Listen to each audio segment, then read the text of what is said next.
आज सिर्फ किसान भाइयों के लिए चर्चा करूंगी, अपने उन अन्नदाताओं के लिए चर्चा करूंगी और सरकार से मैं जवाब भी मांगती हूं इसके लिए क्या व्यवस्था की है सरकार ने, क्योंकि मैं ज़मीनी स्तर से देख रही हूं और सभी की समस्याएं देख रही हूं और सुन रही हूं और उन समस्याओं से जूझ रही हूं। हमारे घर के भी बहुत सारे किसान भाई लोग हैं जो परेशान हैं और वो मुझे कोई कमेंट के माध्यम से, कोई बात के माध्यम से, कोई वीडियो के माध्यम से मुझे बताते हैं कि किसान भाइयों के लिए ये समस्या है, किसानों की कोई कहने वाला नहीं है, कोई पार्टी कहने वाली नहीं है, कोई नेता कहने वाला नहीं है, कोई आवाज़ उठाने वाला नहीं है। ये बहुत बड़ी शर्म की बात है, ये दुर्भाग्य की बात है। सुनिए, मैं आज आपको एक ज़मीनी स्तर से ज़मीन की बात आपको बताना चाहती हूँ। मौजूदा सरकार को, सरकार भी कान खोलकर सुनने का कार्य करे हमारी इन बातों का। जैसा कि आप सभी जानते हैं कि सहकारी समितियां, जो जिला का अधिकारी होता है, सहायक निबंधक होता है, उसकी देख रेख में बीज और उर्वरक वितरण किया जाता है। फिर भी ये दुर्भाग्य की बात है, जनता के साथ फिर भी छल हो रहा है और जनता ठगी जा रही है। किसान भाई ठगे जा रहे हैं, किसान भाई फांसी लगाने पर मजबूर हैं, किसान भाई रोड पर खड़े हैं। किसान भाई सोचते हैं कि मुझे रास्ता नहीं मिल रहा, अगर हम अन्न नहीं पैदा करेंगे मैं अपने बच्चों का जीवन यापन कैसे करूंगा। ये उनकी व्यथा है, ये उनका दुर्भाग्य है किसान भाइयों का, अन्नदाताओं का। अन्नदाता हमारे भगवान है, जब हमारा भगवान ही परेशान रहेगा तो हम लोग क्या करोगे। इस बात का मेरी आप सभी लोग जवाब दीजिए और सरकार से भी मैं जवाब मांगती हूँ। आज तक इतने दुख की बात है और मैं दुख के साथ कह रही हूँ कि हमारा अन्नदाता रात के अंधेरों में, हमारा किसान भाई रात के अंधेरों में लंबी लंबी कतारें लगाकर रात में 2 बजे, 2:30 बजे, 1 बजे, 3 बजे, जैसा जिसे समय लगता है, सोने तक नहीं पाते हैं और खाद और बीज के लिए लाइन लगाने के लिए मजबूर हैं। और जब खाद लेने पहुंचते हैं तो वहाँ के अधिकारी पता क्या कहते हैं कि खाद तो ख़त्म हो गई, बीज तो ख़त्म हो गया। अरे भैया, कैसे ख़त्म हो गया? सरकार ने जब बीज और खाद सब भेजा है तो उससे ज़मीन खा गई, आकाश निकल गया। जितने किसान भाई हैं सभी के लिए बीज खाद भेजा गया है, तो उनके लिए कैसे ख़त्म हो गया? ये मुझे कोई जवाब देगा? नहीं देगा, किसी के पास जवाब नहीं। इसलिए नहीं देंगे कि चरम सीमा पर भ्रष्टाचार फैला हुआ है, सभी अधिकारी और नेता भ्रष्ट हैं। इस भ्रष्टाचार को ख़त्म करने के लिए किसी की हिम्मत नहीं है आवाज़ उठाने के लिए, कोई आवाज़ नहीं उठाता है, सब भ्रष्टाचार में लिप्त है। अधिकारी क्या करते हैं, स्थानीय नेताओं को सूचित कर देते हैं और जो खाद बीज है वो प्राइवेट सेक्टरों को दे देते हैं और बाद में जो जनता, जो किसान भाई लाइन में लगे हैं, उनसे पता क्या कहते हैं कि खाद ख़त्म हो गई, अब अगले सेक्टर में आएगी तब आपको मिलेगी, अगली बार जब आएगी तब आपको मिलेगी। अरे अगला दिन ही नहीं आता है, खाद मिलना ही नहीं पाती है और तब तक फसल बोने का समय निकलने लगता है।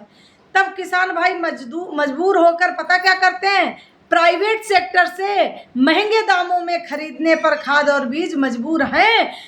इसके लिए सरकार क्या उपाय कर रही है? बहुत सारे लोग, कोई फांसी लगाने पे मजबूर है, कोई आत्महत्या करने पर मजबूर है, कोई कहता है कि मैं क्या करूं जीकर, कोई कहता है कि मैं कैसे खेत में अन्न पैदा करूं, और कोई बंजर ही खेत पड़े हैं। ये दुख कोई सुनने वाला नहीं है।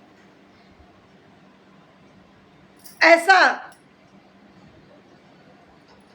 किसी के पास जवाब है मौजूदा सरकार के पास? इस समस्या का समाधान करने के लिए कोई उपाय है? वह मुझे समझाने का कार्य करे।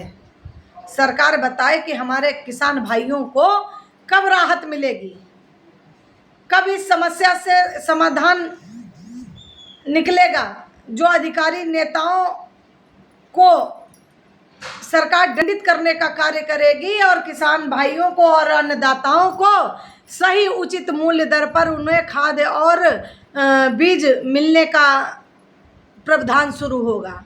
इस भ्रष्टाचार को कब खत्म होगा? इस समस्या का समाधान कैसे हो, ये मैं सरकार से जवाब मांगती हूँ। अभी मैं थोड़ी देर पहले लाइव थी स्वामी प्रसाद मौर्य को लेकर। एक नेता हमारे ग्रंथ का अपमान करता है, उस विषय को लेकर मैं चर्चा में लाइव थी।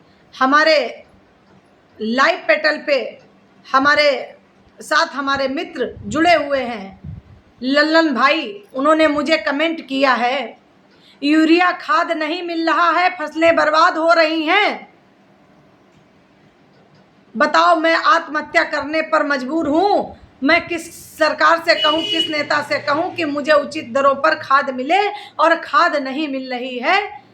ये लल्लन भाई ने मुझे लिखा है।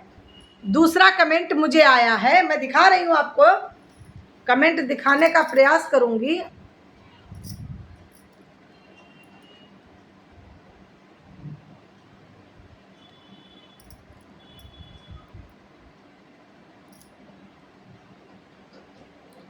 ये कमेंट मुझे आया है और हमारी प्रोफाइल सोनी शुक्ला के नाम से है, उस पर मैं लाइव थी, तो आप कमेंट पढ़ भी सकते हैं कि क्या कमेंट था। दूसरा कमेंट मैं पढ़ के सुनाती हूँ आपको। दूसरा कमेंट मुझे महेंद्र द्विवेदी जी हैं बिहार से, उन्होंने मुझे कमेंट किया है कि बहन जी, हमारी समस्याएं कोई सुनने वाला नहीं है, अन्नदाताओं की कोई आवाज़ उठाने वाला नहीं है। वो बिहार से हैं, उन्होंने लिखा है, अपने दुख की समस्या लिखी है मेरे लिए कि बहन मेरी आवाज़ उठाओ।